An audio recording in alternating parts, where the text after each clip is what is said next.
to take to America. These are not going to be things that we can get done this year with a liberal progressive president.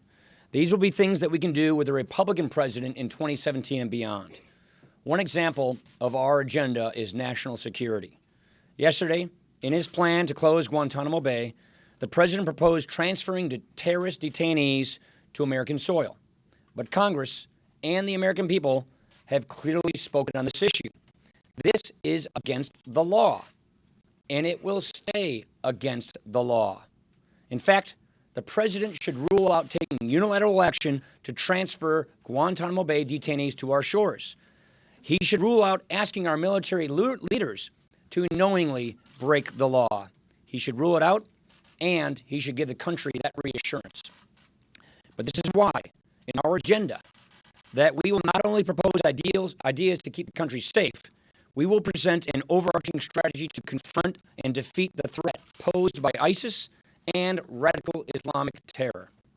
This is something the American people are not just getting and may never get from this president. So this week, work on our agenda continues. We're holding forums for our members to provide their ideas. We're gaining insight from constituents and people all across the country. And our task forces will release mission statements that lay out the goals and the principles that will guide their work. I'm excited about this agenda. I'm very excited about this agenda. This is basically why I took this job. The primary reason why I took this job with basically 6 days' notice is that we as Republicans will offer solutions to the country, that we will go beyond just being an effective opposition party and being a productive proposition party. Everything's at stake in this election. With the passing of Justice Scalia, an icon, a lion in the Supreme Court, with the passing of Justice Scalia, everything is on the line. Congress, the Supreme Court, the presidency. Will we in 2016 keep America a constitutional republic, or will we become a liberal progressive welfare state? Nothing short of this question is what will be determined and answered by the people in America in 2016, and that is why we are going to produce an agenda to give the country a clear and compelling choice so that we are respecting the men and women of this nation with the right to choose which path America takes. That is what we are doing, and that is why conservatives are unifying around a bold agenda to take to the country to give them a clear choice. Thank you. Well done, Mr. Speaker. It's that deep voice he has now. It's a little gravelly right now. Thank you. When you look for contrast between the House's work and what the president does, Gitmo is a prime example. After the attack in Paris, put together a task force, counterterrorism and homeland security. We passed bills to pause the refugee program and restrict travel from terrorist safe havens. Lots of you are probably following the presidential election, but what was the House doing? The House was continuing to act, and if you watched yesterday, 2 more bills. We had the Foreign Fighter Review Act of 2016, Will Hurd, and the National Strategy to Combat Terrorist Travel Act with CATCO. By the time when the House was passing those bills, the president was talking about his plan to close Gitmo. As the president talked about this plan, Spanish and Moroccan authorities arrested a former Gitmo detainee. It appears as though after he was released, he started recruiting for ISIL.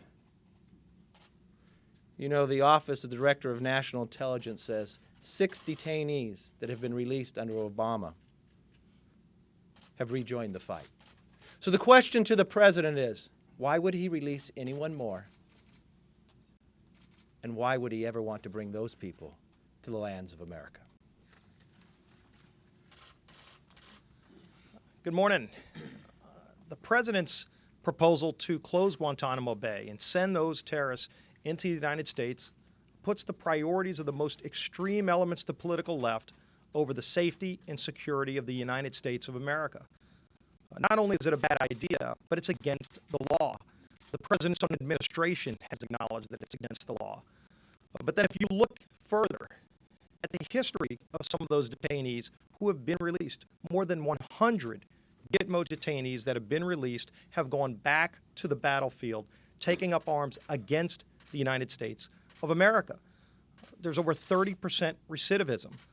And so why would the president want to continue pursuing this misguided and dangerous approach? Instead of trying to give rights to terrorists who want to actually carry out plots against the United States, many of whom have carried out attacks against United States military servicemen and women. Instead, the president should be focusing on his time on putting together a strategy to defeat ISIS, something which the law requires him to do and something which he has failed to do.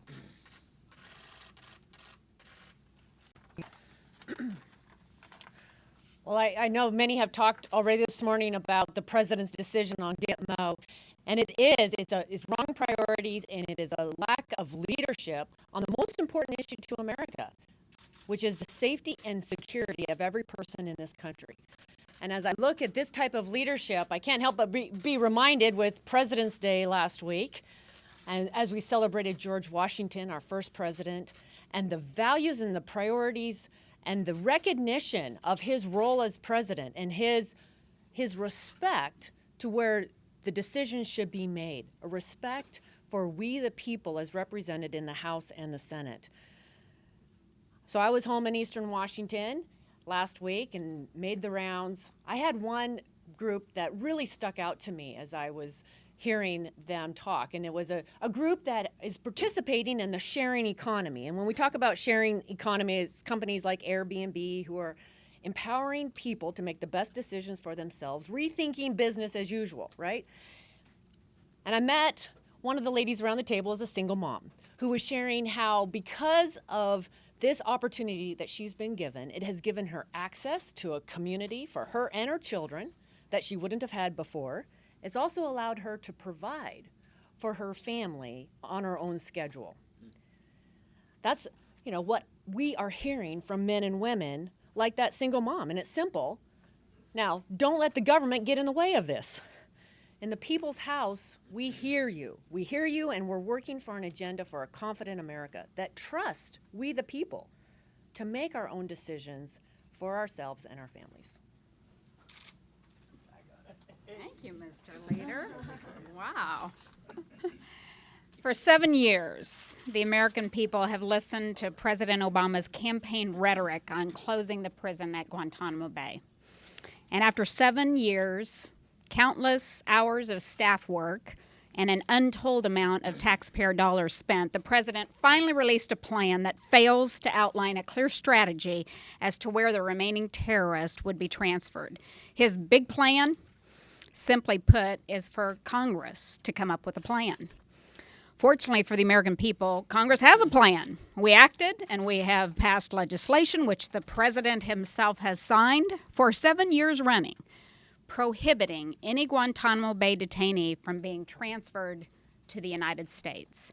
There's no room for partisanship when it comes to national security, and both Republicans and Democrats alike have been clear over the past 7 years in the rejection of the president's efforts to close the prison at Guantanamo Bay. Questions?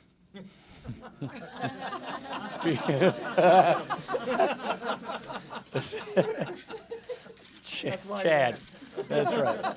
Can you hear me? I hear you and see. Both loudly and both.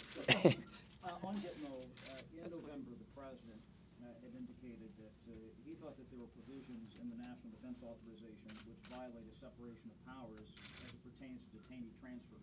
Do you think that, in spite of what you said, that there's a possibility he could try to close Guantanamo Bay? He can try. He has no authority to do so. Look, he argues to the contrary. well, we obviously correct me if I'm wrong on the vote, but I think 370 House members voted for the NDAA, 91 senators voted for the NDAA. We have veto override vote on this. Here's the point. We're also preparing our legal challenge. So we are making legal preparations if the president tries to break the law. And what boggles my mind is that the president is contemplating directing the military to knowingly break the law. Our law is really clear. And by the way, Democrats wrote this law when they were in the majority, when they ran Congress, which is these detainees cannot come to American soil. So if the president proceeds with knowingly breaking the law and asking the military to break the law, He will be met with fierce bipartisan opposition here in Congress, and we are taking all legal preparations necessary to meet with that resistance. He can't do it because the law is really clear. I'll just leave it at that. Yeah, let me just bounce around. On the budget, some of the committee members have suggested that one thing they might support is making mandatory testing for ratings bills. If those bills can't pass the Senate, then there's none of the regular order that had been promised. Yeah, so we're having the same kind of budget conversations we have every year. We're still very far ahead of schedule. The budget committee typically doesn't push the budget out till I think March 22nd is the average date. So we're ahead of schedule. We're still having listening sessions, which is what we do every year. Kevin and I met and set the schedule to make sure that we started this budget process earlier because we want to get a head start on appropriations. If we can start appropriations in April, that's about 2 months earlier than we normally start it. So we feel like we're in a good place. We're having the same kind of conversations with our members we have every year, and we expect to continue those conversations in the next week or two to get a unified budget. Sure. You give a very eloquent description of everything that's on the line in 2016. I couldn't help but notice it's the morning after Donald Trump won his third state in a row in the GOP primary. Is that your way of telling your voters, wake up, that there is a lot on the line in November and this might not be the best? No, look, you know me, Luke. I don't comment on the presidential election. I'm the Speaker of the House. I'm not commenting on the presidential election. But with the passing of Justice Scalia and a 5-4 split court being 4-4 and the balance of the Supreme Court, the interpretation of the Constitution, are we going to be a constitutional republic or are we going to be a living, breathing document constitution, meaning a liberal, progressive welfare state? The American people are going to make this decision. We believe that the country is headed on the wrong path. We think that the president's policies aren't working. We have 45 million people in poverty. We have flat wages. We have deep economic anxiety. Oh, and by the way, ISIS is on offense, and we have terrorism knocking on our doorstep, and we are less safe as a people. That's not good. So we think here in Congress, we have an obligation, a moral obligation to the people of this nation to show them how we would do things differently. And that is what our agenda project is all about. And that is why we're going to roll out ideas and take to the country, not unlike what Ronald Reagan and Jack Kemp and everyone did in 1980, to offer the country a very clear and compelling choice so that they can choose in America what kind of country we want to be in 2017. Here's an agenda we can pass with a Republican president, and we want to earn a mandate from this country and fix this country's problems. And we can do that with whoever the Republican president is. So we're not commenting on who the going on in the various caucuses and primaries. We're talking about the high stakes of this election. Everything's up for grabs. Congress, presidency, Supreme Court, and we owe this country a choice, and that's exactly what we're going to give them. One more. Juan. President Obama has said he will nominate somebody for the Supreme Court despite Republican objections. Is there somebody in your mind who is qualified to fill Justice? Well, first of all, we're a House people, so we don't really have a big say-so in this. But the president has every right to nominate someone. But let's not forget the fact that Congress is a separate but equal branch of government, and the Senate has every right not to act on a nominee. Both sides have rights here. And there is a precedent not acting on a nominee in the middle of a presidential election. We've already had 4 primaries or caucuses. So we're knee-deep in this presidential election. That's point number 1. Point number 2, Congress has an obligation to protect our Article I powers. And the president has proven, I mean, this whole conversation about Guantanamo Bay, this president has proven that he wants to trample on the separation of powers. He wants to extend executive authority beyond its limits. And so we have an obligation to defend our Article I powers as well. Leave it at that. Thanks. Thanks, everybody.